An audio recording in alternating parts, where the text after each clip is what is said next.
poker game is getting wild. Sorry, folks. I got a few guys over here just hanging out. Sorry, Adam? Well, Adam's here. Yeah, he's taking pictures of this empty closet. Scott, too. Yeah, Scott's here, too. He's swimming in the Vietnamese swimming pool. It's a party, man. And you want to know why? Because it's horror movie night, and we're talking about House. Woo! That was pretty good. That was well done. It was pretty good. Thank you. So, first question. Why would you try to call your estranged husband from an award show that you didn't win something on and then be like, wait, let me take this impromptu picture with somebody else while I'm still on the phone? Like, what asshole photographer would be like, this is a great idea? Yeah, that was really weird. He's like, this is an awesome photo opportunity. Like, she's not busy at all. She's just like you. She talks on payphones also. So this movie's got a lot of questions. Yeah, I don't mean to nitpick that one thing that is not necessarily as batshit crazy as the rest of it. I mean, I think before we even dive into the movie, we have to acknowledge the most infamous thing about the movie, which is the cover. Because I think all three of us... The best thing about is the cover. Yeah, like, all three of us, I think, have similar stories of, like, this being one of those VHS covers that just fascinated us as kids. Absolutely. Yeah, it really did stick in my craw, so I've remembered it for a long time. But it wasn't in the movie. Nothing...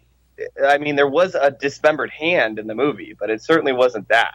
Yeah, I actually feel like I remember... Because...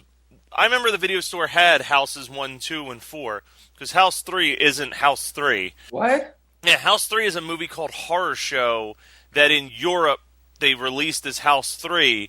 So when they started making House 3, the name House 3 was already taken, so they just had to call it House 4. But there is no House 3. That's the best thing I've ever heard. That's some like weird who's on first bullshit. Like, what is that? The Horror Show is actually a pretty decent movie. I remember one particular sequence in it. It fits into the House genre of being like these horror films that feel like they're trying to be funny, but you can't tell if it's like intentional or if they're just really bad at what they're doing. Like House 4 has the singing pizza. Spoilers! I haven't seen it yet. In House 3, the Horror Show, it's kind of like Shocker. It's about like this serial killer who gets put to death, but he comes back as a ghost to just haunt this one house where the guy who like accused him lives or whatever. And there's a scene, they're about to have turkey, like it's Thanksgiving or whatever, and like they lift up the turkey and like the dude's head is just like a very miniature version of the head is on like the neck of the turkey. It's so ridiculous. God. It's amazing. I think Scream Factory actually released it on Blu-ray, so that might be on my list of Blu-rays I need to purchase one day.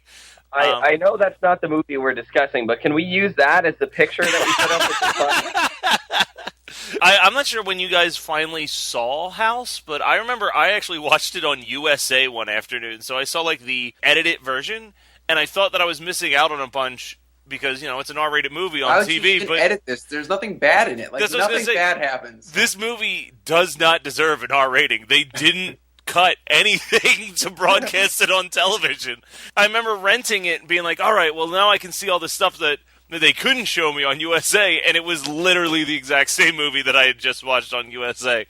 Oh, that's a bummer. Yeah. You get so disappointed from that? Yeah. Although, I mean, I've talked about it on the old podcast that the only reason I rented Return of the Living Dead was because I was watching it on Sci-Fi, and the chick started stripping, and then it cut. And I was like, no! Quigley's boobs. So I like went out and rented it the next day so I could see that sequence. All right, so House opens up with a grocery delivery boy wandering around this empty house, only to find the owner of the house hanging in one of the rooms. And he runs out the door and like, fuck calling the police. I'm gonna get on my moped and get the fuck out. Like, there's like he was so responsible. That dead body can't do anything to you. Yeah. It's not gonna hurt you. Relax. But you know what's the best part of that sequence? Is he knocks on the door and he goes, "It's me, grocery boy." He doesn't say it's the grocery boy or anything. It's as if his name is. He goes, "It's me, grocery boy." That's perfect for when you're hanging out with the vampires and the Medusas and the Well, like you almost the feel like Draculas. I'm sorry. you almost wonder It's Draculas. you almost wonder if Grocery Boy was like just written in there as a placeholder until he just came up with a name to put in there and then forgot. You know Now, who wrote this movie though, right? This was written by Fred Decker, the guy who did Night of the Creeps and Monster Squad. Yeah, and RoboCop 3. The best of the RoboCops. Okay, now we can make that joke about Superman 4, but don't you be fucking around with RoboCop. I do want to say though that the opening of this movie actually, I mean, it's ridiculous and it's stupid, but it's as far as what the movie's trying to achieve, it's a pretty solid open because it has a decent jump scare, but it also achieves giving us a perfect layout of the house that's going to be like necessary for the rest of the movie. Like it is a good way to show you how the house is set up without like having a realtor walk you room to room and explain it to you. Well, except that they're going to do that anyways. 5 minutes. I was sitting here like, Matt, did you still watch the edited version and they edited out the asshole realtor or what? We're introduced to the woman who was hanging's nephew, Roger, who's a famous horror writer, kind of along the lines of a Stephen King. His son had recently disappeared in the old lady's pool while his now ex-wife and him were visiting her. He's trying to work on a new novel that's about his time in Vietnam, and people were really bummed out that he's not doing another horror book, which makes me wonder if they know what happened at Vietnam. We meet him at the funeral, but then it cuts to a book signing, and the line of people that are at this book signing are exclusively punk rockers and pedophiles. Just those two demographics. I thought there was an old lady. She's not quite as awesome as the lone old lady fan of Rex Manning. No, she's say no more. So he actually decides that he's going to go live in his aunt's house to work on this novel as a way to like get away from everything else. Well, no, he has that scene where we meet his ex-wife, who for some reason is giving him a call from an award ceremony at which she has won nothing at a payphone while people are trying to take pictures of her. It's to establish that she's very famous. Right before that, he has a phone conversation with somebody else. Somebody else calls him, and then the ex-wife calls him. What the fuck was that previous phone conversation about? Because I couldn't hear the audio of the other person's end of the conversation. I could just hear Roger going like, yeah, okay. But it lingered on it as if I was supposed to be getting some sort of information. I don't really think it was. I don't think that was the point at all. I think that it was just like, hey, guys, we got to have him talk to somebody else before the estranged wife phone call. So don't worry. I don't think that we need to spend any time like worrying about the plot holes because this movie is plot hole the movie. Are you sure? Are you sure? Because I have about 10 pages of notes. Well, no, we're still going to talk about them. I just don't want you to be upset by them because this movie is a hot mess. Honestly, I had a hard time paying attention to this movie. Is most of my problem with it. Was this your first time watching it? I drift in and out when I watch it. Oh, wow. Oh, okay. Well, no, I've seen this movie like 4 times. This movie's great. Scott, you and I are coming at this having like watched it at a young enough age where we hadn't built up this mystique about the VHS cover for 30 years. That is bullshit. I watched it at an age where I was old enough to, like, I think I was 12 or something, and it was on Sci-Fi, I think, or USA, and I was like, oh my god, I remembered how crazy this cover was. Oh, this movie's gonna be awesome. It wasn't that great, and I was like, that kind of sucks. I don't know. Like, this movie is a good time anyway. It's just kind of absurd, and it cops a lot of other movies from the time period. I know Jacob's Ladder came afterwards, but it's got like the Jacob's Ladder Vietnam shell shock shit. It's got a lot of evil. It owes a lot to Evil Dead. The Evil Dead. You know, it's got other. It's got some poltergeist stuff and. Does it? Because this is 2 years before Evil Dead 2. Well, I don't know then. Maybe this was a trendsetter. I feel like somebody saw this movie and then went, well, that's not funny. What if we made a really serious version? And that was Jacob's Ladder. And it absolutely was. Because, like, the scene where Jacob's Ladder rules. Like, yeah, that movie's fucking awesome. But the scene where he's at the bathroom mirror, there's even like that like weird scaly tail thing that comes out and tries to pull him into the bathroom mirror. And Also, that is the like weakest monster of the whole movie. He has no center of gravity, and like 3 monster hands and a tail can't pull him into the mirror. Also, like later on when we see the monster like in that universe, it's just like a skeleton. So why would a razor blade hurt it? It does. It's a skeleton Dracula. It's one of the Draculas. Dracula swimming in the swimming pool. So anyways, he talks to his super hot ex-wife, and then he has a dream about a little boy playing cars on top of a like grave. Friday night. Yeah, that's exactly right. I have dreams about little boy. I'm on so many lists because of this podcast. So he has a dream about a little boy on top of a grave, and then a zombie poking its arm out and attacking the little boy, and that gives him the gumption, I guess, to go and buy his aunt's house. But then immediately upon moving into his aunt's house, it's not like the weird dreams end there, because he immediately has a vision of his aunt hanging herself and being like, you probably shouldn't have moved here. The aunt... I have a little song for that scene, and it goes like that. Believe it or not, Mom's walking on air. Because it's the greatest American hero. That's all I could think about. Like, I still have never watched that show. And I don't intend to, but I originally know him as whatever the fuck his name was in Carrie. And I was like, yeah, I know that guy. And then I saw him in something else, and somebody was like, that's the greatest American hero. I said, what? No way. And I had to look it up. But I have a feeling that show probably does not hold up whatsoever. Oh, God, it does not. But man, what a great fucking theme song. Like, the theme song is fantastic. I feel like watching that show would be like watching Knight Rider and being like, look at how futuristic it is. Whoa. But you know what? Of all the like superhero shows that have been coming out, I would actually, if they did a like revamped Great American Hero and threw like, I don't know, fucking Andy Samberg or someone in the costume, I'd be like, I might watch that for an episode or two and see how it is. Here's a question. Who the fuck is Andy Samberg? Who are you? What? You mean Adam Samberg? No, there's no Adam Sandberg. It is Andy Samberg. You sound like an idiot, sir. Wait. Wait. Am I retarded? Matt, edit this out. Nope. Nope, just like I left both of those awesome jokes that Scott told the last 2 weeks in the episodes. Pretty sure I haven't myself with Greatest American Hero, so fuck you. Do you remember that time that we talked about Tusk and Scott didn't know that Johnny Depp was in the movie? Oh, fuck. I still don't believe that's Johnny Depp. I'm for sure. That's, dude, stick to your guns. Stick to your guns. You got it.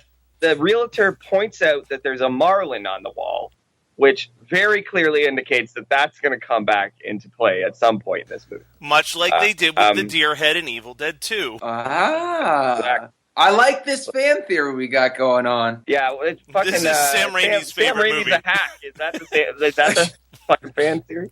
Do you guys want to talk about how great Drag Me to Hell was right now, or you want to save that for another time? Save that for another time, because we could do a whole episode on Drag Me to Hell. Yeah. Scott, puke in my mouth. All right. Adam, I'm pretty sure you're the one who'd be puking in other people's mouths. I have audio evidence that you're pretty good at it. We should release that as a bumper someday. Then there's the immediate regret that's like, oh God, it's everywhere. He has a flashback to when his son disappeared from this house, which involved his son literally standing right next to him and then being gone the next second, and then being in the pool and disappearing in the pool, right? Carol Ann! So, yeah, he pulled the Carol Ann. They fell into the puddle.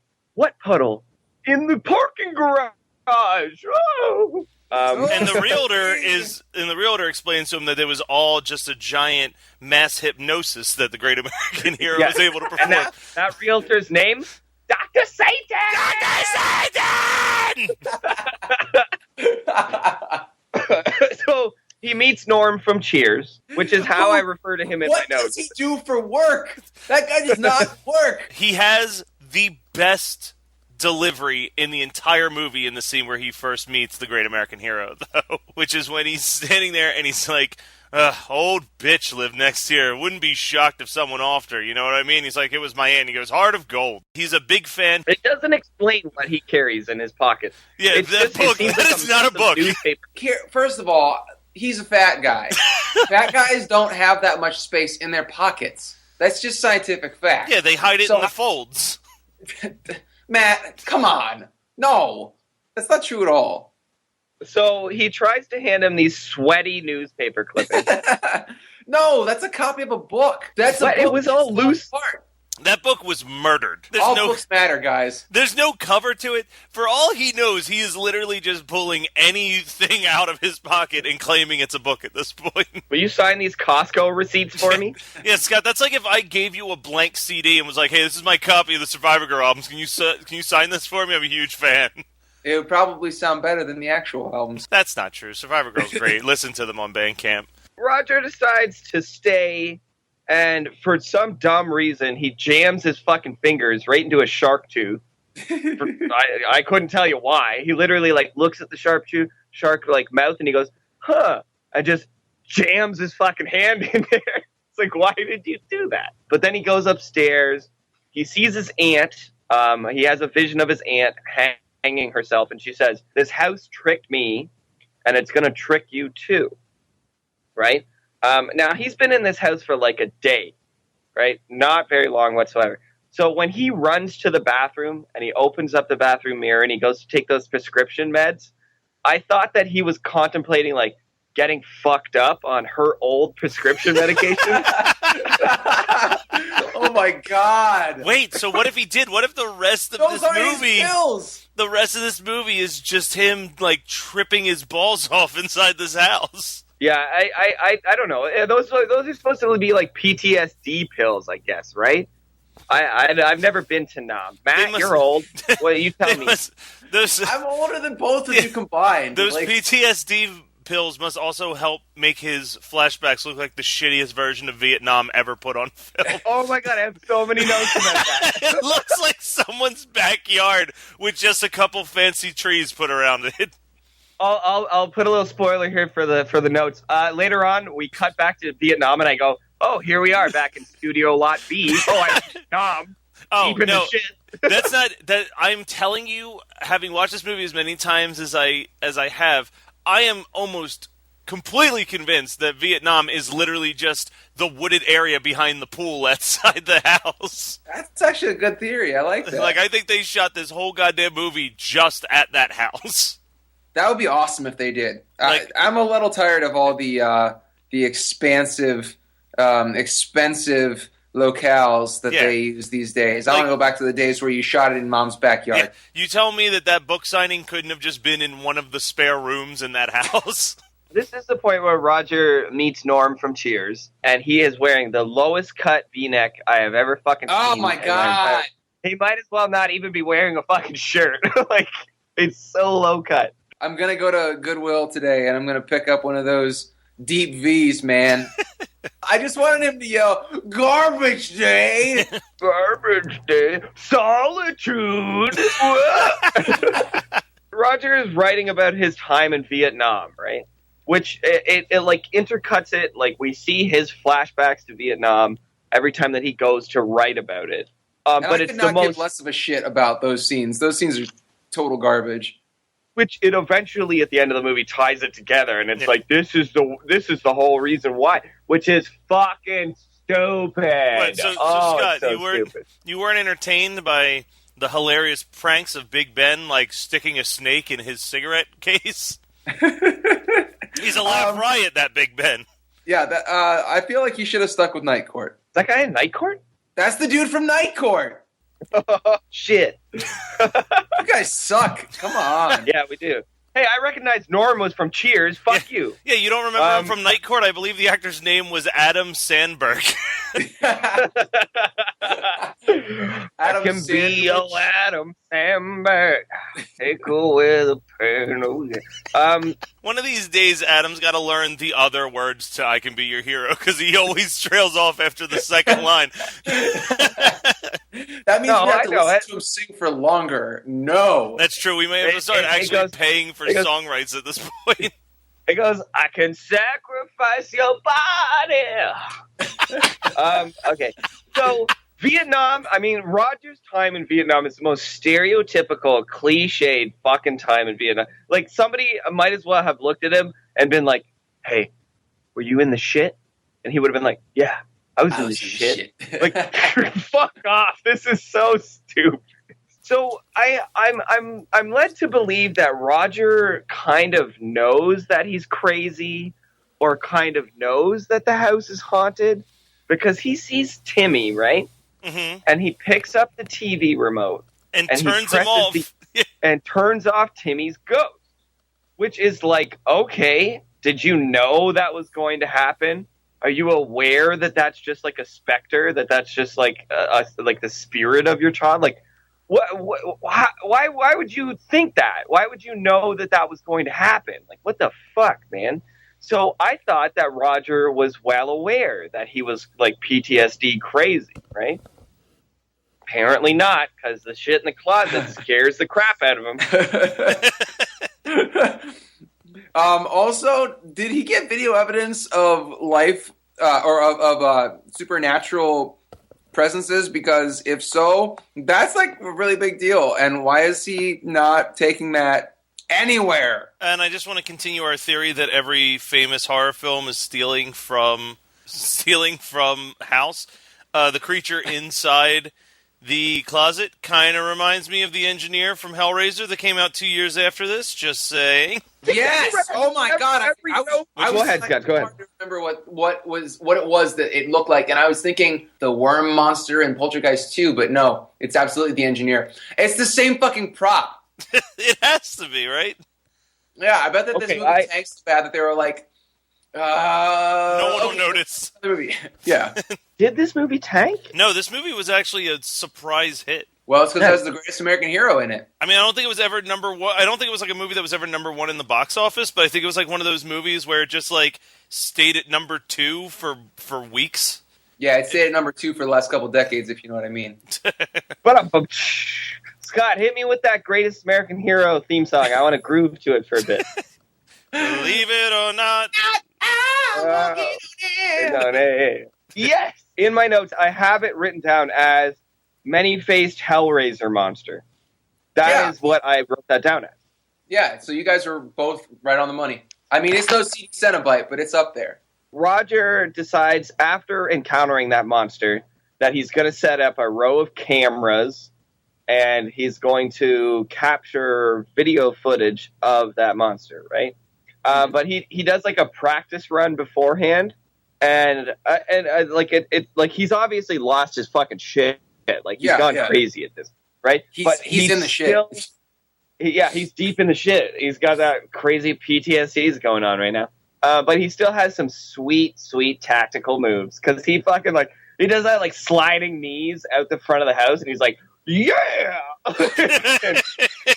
and Norm is sitting on the guy's front lawn letting his dog take a shit. And he's like, oh, hey. I feel like that part he should have been like, Queenie. That took way too long for you to get that joke. Jesus Christ. You guys are killing my self-esteem. Wait, Scott, you're 3 for 3 on bad jokes. Really? I don't think I'm on 3 today. I think that I'm on a No. He means 3 episodes in a row. Oh, yeah. 3 episodes of fucking great, just best of. Yeah, it's not his fault. It's us for not getting his sweet sense of humor. Yeah, I mean, we've been working together for long enough. Could the listening audience please write in and maybe give Scott a little pat on the back? He needs maybe a little pat on the groin. Yeah, maybe a little reach around. You know, he needs. All right, so for some reason, Norm from Cheers thinks that it's okay behavior to walk into someone's house, walk up to the second floor, down a hallway, and into a closed room when you don't fucking know this person at all. Like, you're barely neighbors even. He's a big fan of his book, so they're like best friends. Yeah, dude, didn't you see Misery? It's just sweet. Oh my god, if Norm from Cheers as hobbled Roger. Oh my God, this is such a better movie. So it was at this point that I thought that Norm from Cheers was a ghost. I thought that he was part of the house, like he was an entity from the house, and that he was conspiring to like fuck Roger up because he steals his address book, he calls his ex-wife, he does all this weird like behind his back shit. So for a good chunk of this movie, I was waiting for it to be revealed that Norm from Cheers was a ghost as well. That's an interesting theory, except for the fact that you see him in his own house when he calls the estranged wife. Again, that was probably just part of the house that they shot the movie in. Yeah. I'm still standing by that theory. It's a cool theory that he's one of the ghosts from the house if, in fact, you never see him off of the property. It's a cool concept. Well, I wish that they would have done that. It was pretty quickly debunked. I mean, I have 3 notes in a row that are like, okay, I'm calling it now. Norm is a ghost. Okay, wait, after he grabs the contact book, I'm not so sure. Okay, wait, now I am sure, because he's trying to get the wife involved. Like, that was 3 notes in a row where I was like, maybe he is, maybe he's not. I don't know. I'm trying to figure it out. Obviously, that was wasted energy, because it's pretty quickly debunked that he is not an entity from the house. But this is the point where Roger goes into the shed, and he starts getting attacked by all of the gardening tools in the shed. Like Evil Dead 2.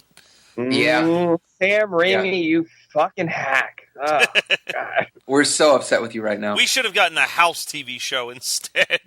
Let's not go that far, okay? Oh, when I was looking this movie up, 18 versions of Houseu I could find. 1 version of this. Oh, that's depressing. Well, it's because Houseu is so out there that, I don't know, I just feel like, yeah, of course you're going to be able to find that when he's here. Everybody wants to share that shit with people. No one wants to share the brilliance of this movie. Roger, the Marlin finally comes back into play here because it starts flopping around on the wall. At long last, the Marlin pops back. Yes, Yeah, we've all been waiting for it. Yeah. So, sorry, I'm smoking. Are you vaping, bro? Yeah, we get it. You vape. All right. Anyway, so he shoots. Fuck off, Scott. So he shoots.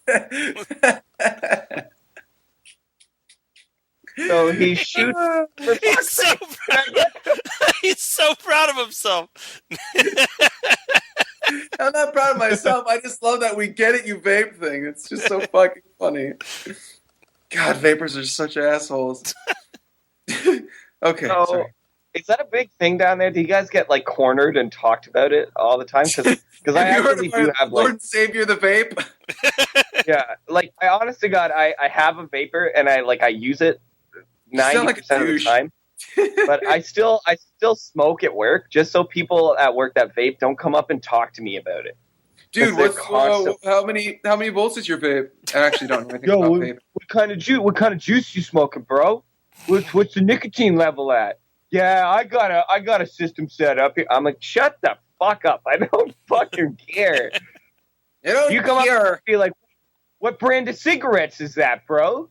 What kind of Dude, smoke? those smell just like the cigarettes that I smoke. Let's talk about it. No fucking thanks. All right, so the Marlin comes back into play, which I know we've all been waiting with bated breath for. Never has something coming to life been more telegraphed. He shoots it with a shotgun, which doesn't actually kill it and doesn't stop it from moving around. And then he puts a blanket over it. So my question is, why did he have to shoot it? Why didn't he just fucking put a blanket over it? Well, he had to test out the shooting theory first to kill it. And he was like, oh, well, this isn't going to work. Yeah, dude. Don't you remember that from last time you had to kill a reanimated Marlin? Yeah, I do remember that. I mean, I've got that Marlin hanging on my wall. My uncle was a celebrated fisherman. He held 2 world records for a while. Don't you know? Okay, Matt, you might have to cut this out of the podcast. I was supposed to inherit a gigantic marlin, actually. My dad was a deep-sea fisherman. So when he died, I was supposed to inherit a gigantic marlin from him. And when they tried to ship it from British Columbia to Ontario, just straight up got fucking lost in shipping somehow. A gigantic 110-pound marlin. When did Cannon take Adam's place as the third member of this show? Because that sounds exactly like something you would fucking say. Like, guys, actually, It's funny you bring up Marlins, because I was just reading a book about them yesterday, and I started it after I finished Mein Kampf. So, anyways, then we get the scene where Sandy shows up, right? And he has this like. I do want to talk about this scene too. Like this scene, to me, when she becomes this weird like purple beast or whatever she is, like that monster disguised as his wife is the second most infamous thing about this VHS tape for me. Because she's on the back, isn't she? She's on the back, and I remember looking at it being like, I don't know what this movie's about. Like, it was baffling to me for the longest time. And then I saw the movie, and I was like, I don't know what this movie's about. Yeah, I was about to say, Matt, don't feel bad, because I just watched it 18 hours ago, and I still don't know what the fucking movie's about. Yeah, this is some high-quality cocaine cinema. That's really what we should just rename our podcast as Cocaine Cinema. Cocaine Cinema. Because that seems to be the best movies that we watch. We're so wasted. We're so wasted. We've got I'm so glad that we got to mention Todd in the Book of Pure Evil today, because fucking love that. It's good shit. It's all for you, Scott. I did it all for you. Oh my God, I'm Damien. I'm doing it all for you. Scott, I love you. This is all for you. Talking about movies where people hang themselves, that is the best hanging sequence ever. Because she smashes straight through that window and shit. I don't know, man. I mean, a close second is the ending of Class of 1984. Yes! Class of 1984. Why does that movie haunt me? Like, Michael J. Fox, I'm sorry. How far in this synopsis are we really? Like, this is absurd. This episode might be as long as the movie House. Listen, what happens you asked this of me. No, this is fine. You told me to do. I think we've got a pretty good episode on our hands, so I'm not upset about All this. right. So, you might have to edit that part out if we don't get our shit together soon. Yeah, if this turns out to be a shitty episode, cut that whole fucking story right there. So, I mean, he fucking delivers 2 shells right to Sandy's center mass, right? And then she like falls on the front porch, and then he hides her in the closet because the cops show up. But when you go out to the front porch, there's no blood to be found. There's no blood out there whatsoever. I would have to imagine that 2 shotgun shells center mass is going to result in a bit of blood spray, right? Not when it's not real. Yeah, exactly. Obviously. That I kind of picked up like, what the fuck is going on right now? Is this all in his head kind of deal? Like, but anyways, he invites the cops, and douchebag Norm from Cheers comes in because he's a real piece of shit, and he does not have a job. That's so fucking annoying. It really bugs the shit out of me. Like, dude, when characters in general don't have jobs, or just when Cheers' Norm doesn't have a job. Specifically in this film, that this character is just like free to hang out. It doesn't make any sense. Like, where is your source of income? It really takes me out of the film. The cops and Norm are all in the kitchen, and he spies that there's 2 shotgun shells on the floor. And my reaction to that is, so fucking what? It's your house.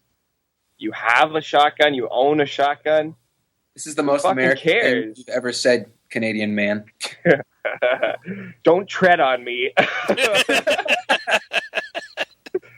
Roger was in Vietnam, right? Like, he killed people. He was in really harsh situations. Like, I would expect him to have some more composure in a stressful situation like this. But he hands him the coffee, and his hands are all like shaking, and he's freaking the fuck out. Like, I don't know. I guess that's a result of the PTSD then. I don't. I wouldn't worry too much about it. Seriously, this movie is ridiculous. Well, you know what I am worried about is the fact that shortly after this scene, Sandy, the like maggot Sandy, comes back, right? Maggot Sandy. Well, that's what it looks like. It looks like you squeezed a giant maggot into a dress.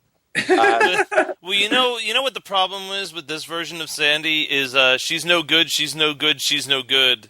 Yeah, she's no good. Funny story about that song. I know it as a Linda Ronstadt song, and I had never really given much listen. I'd never really listened to Linda Ronstadt until this past week. I had like a rental car because I needed to have my car worked on, blah, blah, blah. And I had XM radio for the couple days that I had that car, and Linda Ronstadt came on. One thing led to another, and I'm like, God damn, I actually really like Linda Ronstadt. So I was talking to my parents, and I went down to their house, and I was like, hey, did you listen to Linda Ronstadt, when in the 70s? My dad was like, yeah, I have some Linda Ronstadt records. You want to go find them? And so we went looking for them, found them, but then we also found, this was on Sunday, we also found some David Bowie records. And I was like, can I borrow these to take to Megan because she loves David Bowie? And Dad was like, sure. And then, I wake up Monday morning and David Bowie passed away. So it was just real weird to me that, I found a bunch of David Bowie records the day he died. So what you're saying is it's your fault. It might be my fault. I may be the worst person in the world. Yeah, you may have. No, I've heard 18 different stories like this. By the way, thank you for sharing, Cannon. We really appreciate that. But I've heard 18 different stories like this where people were really getting hardcore into Bowie right up until the day that he died. Because for every day for a week after I got off work, when I was walking home, I was listening to Heroes by David Bowie just to unwind, and that was for a solid week right before he died. So it is just weird. I don't know. Maybe this is all just coming out of the wood. If David Bowie hadn't died this week, I certainly wouldn't have mentioned to you that, hey, I've been really digging on Heroes by David Bowie lately. Yeah, exactly. So, I don't got any weird David Bowie story. None at all. I watch Labyrinth every week, so it wasn't really that weird when he died. Well, back to business as usual. I'm just going to pop back in Labyrinth. Where the fuck are we in this film? Have we met the sexy neighbor yet? Yeah, no, we haven't met horny foreign neighbor. I'm not done. Shut up. Okay. So the deformed maggot version of Sandy comes back. She tries to kill him with the shotgun. But for whatever reason, he opens the door, and the garden tools come in, and they cut Sandy's head off. Because they were just waiting to get him or something, because that makes sense. Yeah, for that's days. That's the thing. They're controlled by the house, too. These are both two different entities that are both controlled by the house. Why the fuck would one kill the other? Doesn't make any goddamn sense. Some things we'll never know. I don't know. This is one of the only musical, one of the only songs used in this movie. And it is. I think it is the only song. No, there's two because one comes right after this. One comes right after this. But it's so wildly inappropriate. It makes no sense in this scene whatsoever. For a scene where a man is burying his dead, deformed, fucked up wife, it's just playing this weird 70s funk pop. What the shit is going on right now? And he's doing it right out in the open, too. We know the layout. Yeah, it's the middle of the day. What the fuck? Mid-fucking day. And, right out in the open. Can't you, take a little break and wait? The body's probably not going anywhere. It's not about to get up and walk off. To let the bodies hit the floor, right? As if his mind was if I start digging a hole at night, I'll be suspicious. I'll do it now. No one will ever guess. This is the point where he meets his horny foreign neighbor, who is of indeterminate country. Yeah, I mean, we've all got them. They're constantly coming over asking me to play. Trying to have sex with us. God. What a hassle. It's rough. She's from Kazakhstan or something. I don't know where the fuck this some fucking made-up country. Okay, probably. So I get that she's supposed to be she and the kid are an analog for his wife and dead or missing son. I get that. It just doesn't work because they start that storyline and then they don't do anything with it. It turns into just a vehicle for wacky hand hijinks. Yeah. Well, that's exactly the thing, right? Another Evil Dead 2 reference right there. Yep. Shit. Fuck you, Sam Raimi. All right, so take back every nice thing I ever said about your films. I guess it's Norm's dog because it's a golden retriever. I think it's Norm's dog. Digs up the hand. The hand gets away from him, and then the horny foreign neighbor comes over, and she's like, it's exactly. I don't remember that part. Yeah, she doesn't include that part. She's a little more classy than that. She says, "Are you ready to play?" And then you pan down, and there's like a 2-year-old there, and she says, "Oh, I want you to babysit." This man is a complete fucking stranger to you. And a total nutcase. Like, what are you doing? And a fucking psychopath. Like, he's crazy. He's a crazy man. And she's like, oh, and he has his toys for the tub, too. It's like, are you going to let a stranger bathe your child? What the fuck is You're that? not? Can I just say that kid and I had the exact same hair and toys in 1986? Scott, was this you? Did you not know that your parents put you in a movie? God, did you finally grow into those ears? Yes, I did. But not that mullet, man. That mullet's forever. The kid is obviously uncomfortable being in some weirdo fucking psycho stranger's house. It's like, Because the just kid go is to the only sleep. normal Go to sleep. person in this movie. Yeah, the kid has a normal reaction to this bullshit. So Roger tries to calm him down, and they watch some TV together. But then, I mean, come on, Roger, man, you've already lost one fucking child to this house by not looking at them. And he goes to his typewriter and he starts writing for like 10, 20 minutes, doesn't pay attention to the fucking kid. And obviously, of course, because you're in this weird hell house, the kid disappears. He's gone when he looks back. Like, I like the fact that we have Adam O'Brien giving parenting advice. I know what I'm doing. I'll beat that kid so hard, he'll have to behave. That's the Adam O'Brien parenting advice I look for. Listen, look at that last name. I grew up Irish. I got the shit kicked out of me a lot. So it turned out well for me. I mean, why wouldn't it for this kid? Yeah, I mean, come on. Whatever. Everything works out fine, and the kid ends up going home to horny foreign neighbor who Does I not assume Roger doesn't pay Roger. What if sexy far neighbor and kid are ghosts from the house? Spooky. Too spooky for me. I assume that Roger's going to tag it later, so that's probably his payment for babysitting. Well, I would hope some fucking reason for him to even like. Why are they in this movie? It sucks. Scott, we're coming to the end. We're almost done here, okay? He gets Cheers Norm to come over. And I actually, for a second, my theory about Norm being a ghost was debunked at this point. So I thought for a second that he was going to, like, sacrifice Norm to the monster in the closet. Because he was like, it was just being very, gave them this whole spiel about how there's a raccoon in there and I need you to harpoon it to death.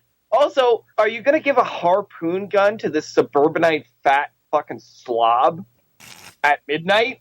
He's probably drunk at this point. You give harpoons to fat, sweaty neighbors at like 11:55 at the latest. Yeah, dude, they're like gremlins. Don't do it after midnight. Anyway, he does manage to harpoon the many-faced Hellraiser monster, but it turns into a complete clusterfuck, and Roger goes for a wild ride into apparently Vietnam. He hops back out after watching Ben get killed and dragged away by the Vietnamese, which, by the way, Ben, you're the fucking idiot that went out in the open and got shot to shit in the first place, so why are you bitter?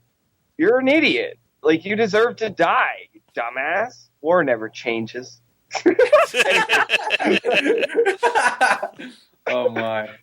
So, anyways, he hops back out of the closet, and Norm is still fucking sitting there. He has completed most of a 2-6 of fucking Jack Daniels, and I'm like, after you saw what came out of that closet, oh yeah, why would you stay in the same room? I would expect everything that we've learned about Norm from Cheers at this point indicates that he's a gigantic pussy.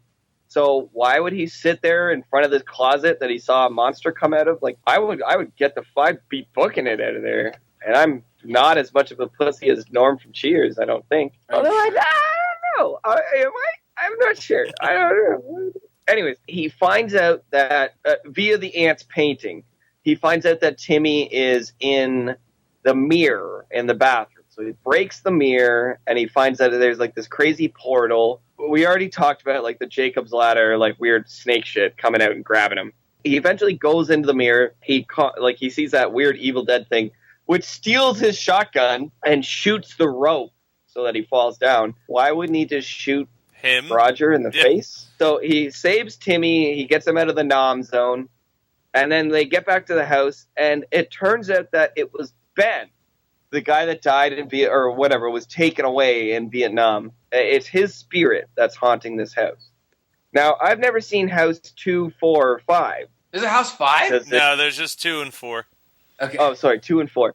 I've never seen House 2 and 4. Does it expand on the fact that it was Ben that was doing, or is it like completely different? House 2, ironically enough, is a wacky time western where a different actor playing Roger teams up with the undead ghost of his grandfather, who was a cowboy, and a weird dog maggot hybrid creature. You're selling it to me right now. I wish I was making any of this up. You know what's another movie that drew influence from that? Waxwork 2. Yeah, it did. Time travel, yo. When did you turn into fucking Jesse from Breaking Bad? Magnets, yo. Ooh, it's a juggalo. You guys gonna drink that Faygo?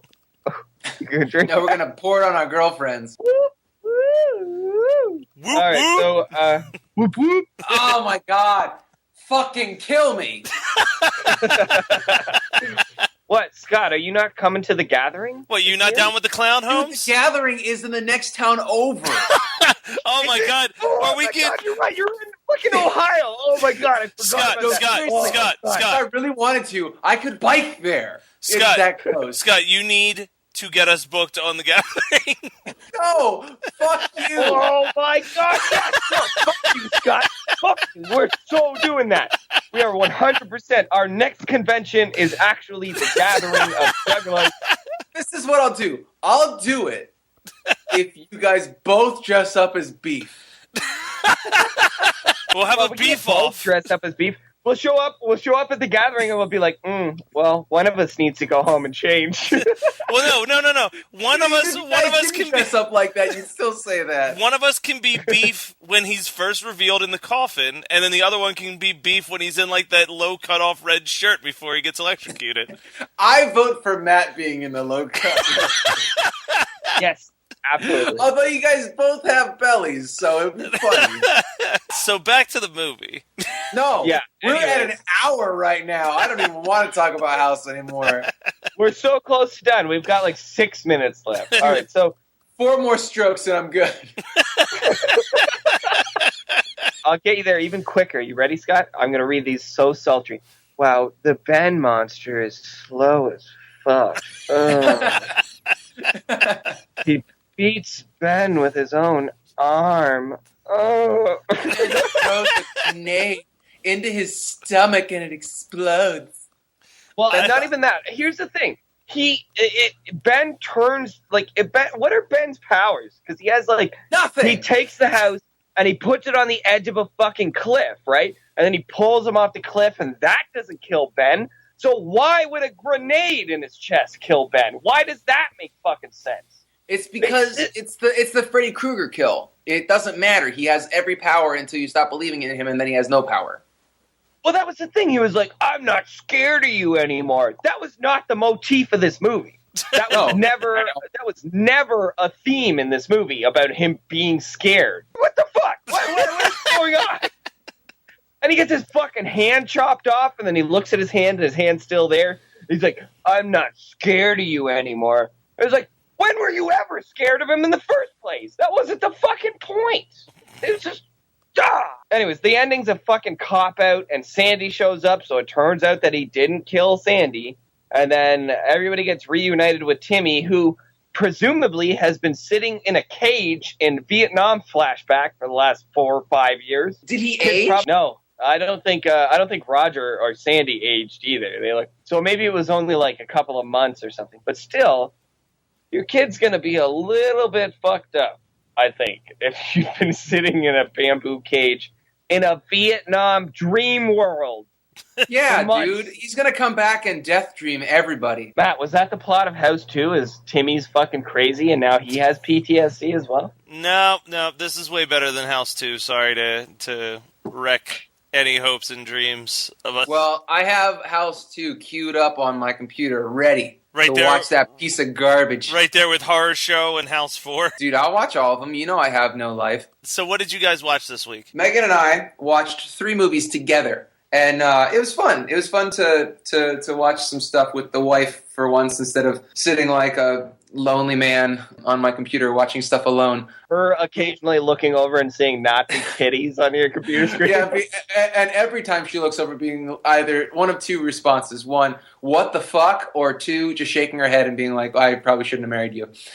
So we watched The Martian, which was phenomenal. Oh, you mean the comedy of the year? It actually is really funny. I don't think it is a comedy, but it's funny, and I can see why people have a hard time stuffing it into one box, but I see it as a shipwreck movie. So it's basically written the exact same way as a sailor who's stuck on a desert island, or it's Castaway, but on another planet. Well, I guess here's the question, though. Whether it's a good movie or a bad movie, does it deserve to win Comedy of the Year?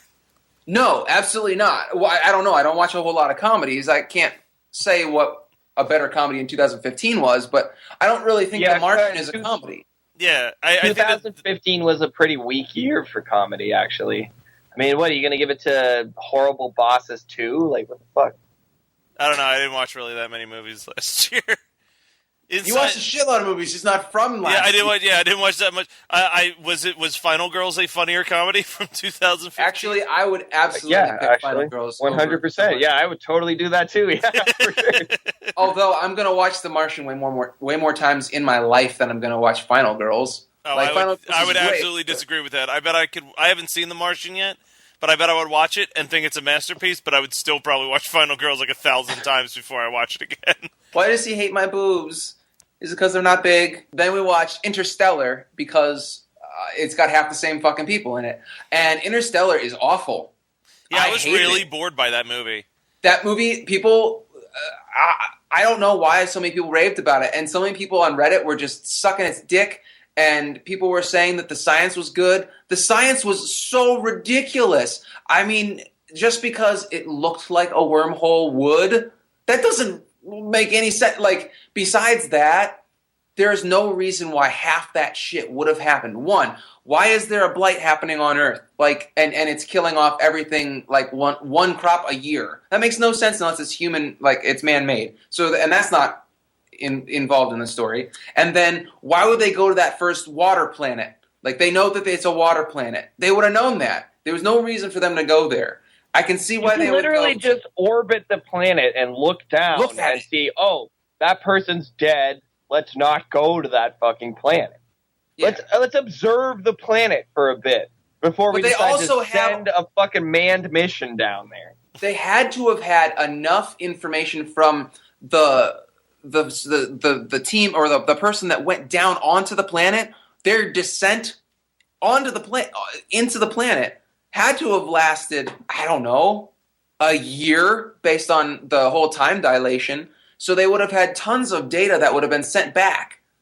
Right? It doesn't matter. I liked that movie until the end of the movie where it's just like, oh, how are we going to end it? Deus Ex Machina. We'll just, it's so much a Deus Ex Machina. It's like so ridiculous and so it just looks stupid. And then, but beyond anything else in that film, the thing I hated the most was this concept that they kept talking about, that humans were born to colonize the rest of the universe or whatever, the multi-galaxies, multiverse, and this it's this really weird, like, Republican-esque Manifest Destiny shit.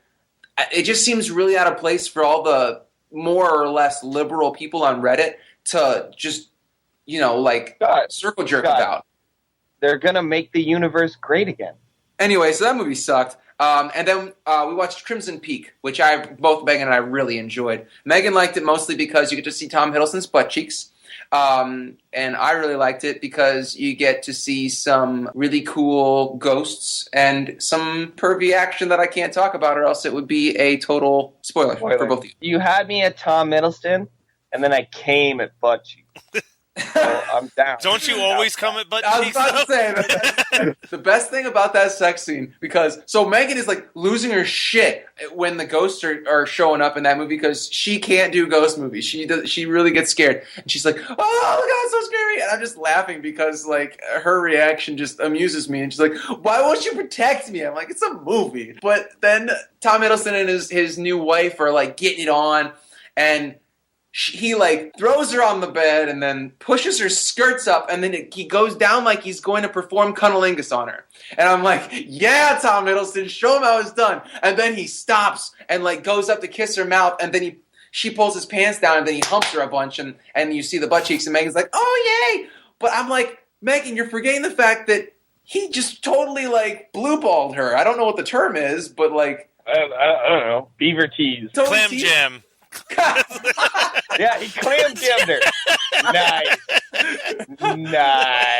God. I watched the series finale, or the season finale, sorry. They'll do many more seasons of Ash versus Evil Dead. Which, Matt, you caught up yet? Nope, but I did rewatch the first episode with the person who's been bailing on me to watch it, so I think we're finally going to start getting through that series. Oh, man. The series, or the season, God, I keep saying that. The season finale is just such a tease. It's entirely a tease for more seasons, which I'm fine with. That's what every TV show does. I don't know why you're upset by this. No, you're underestimating how much of a fucking tease this is. Like, the season literally goes like, oh, we're gonna stop this evil thing from happening, and then it looks at its watch and it goes, we'll stop it later. We'll worry about this later. Like, it was such a cheese. Yeah, really, I loved it, and it was really good, and it is in line with like how the character would act and what you would expect from them. But I just don't have to. I don't want to have to wait. I'm just bummed out that I have to wait. You don't want to wait for the show to be over. For my life to be over. Kiss me under the bearded butt. I know Scott loves it when I sing. I'll keep it at that. Dude, the fact that you just sang Sixpence None the Richer song, it's going to help me get through the winter. That's all I can say.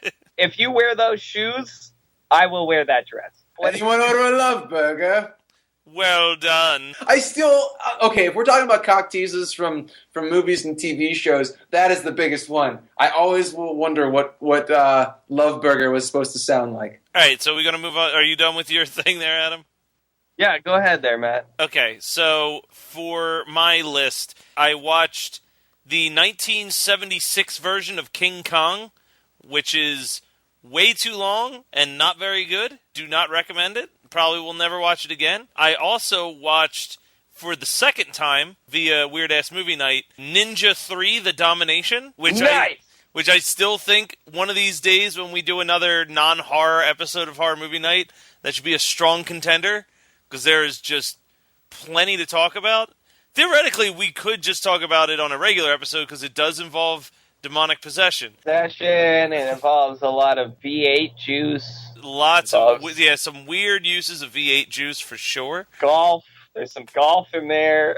I finally watched a documentary that I've been meaning to get around to, which was Lost Souls, and I enjoyed it. I don't think it's the best doc I've seen all year.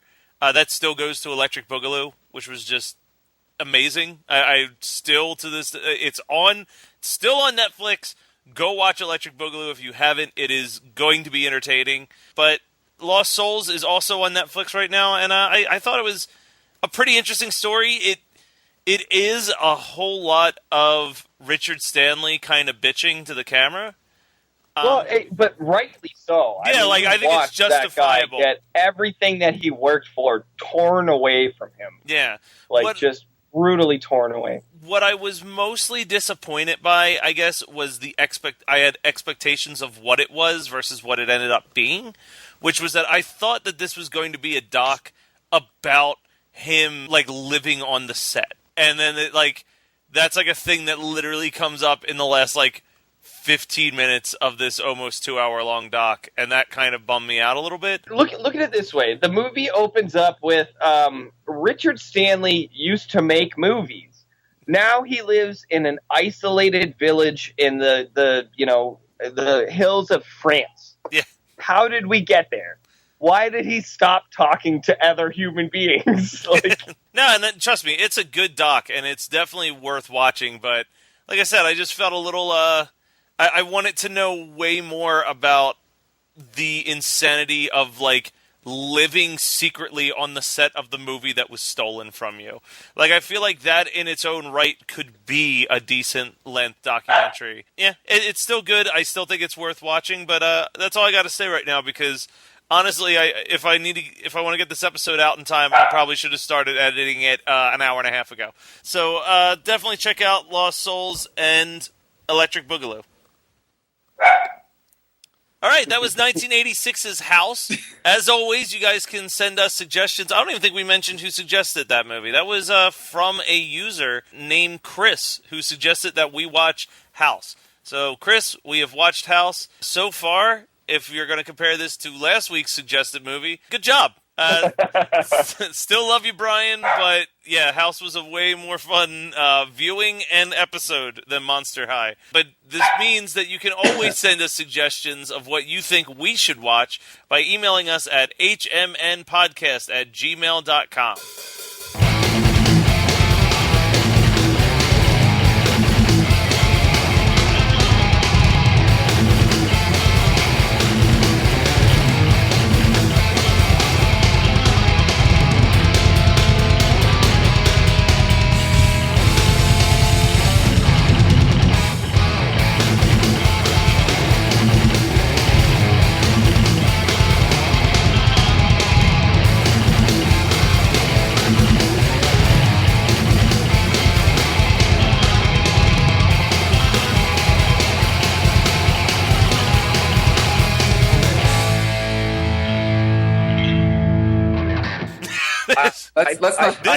This movie was the David Bowie of horror films, where it was it was so far ahead of its time that we don't recognize it until it's too late.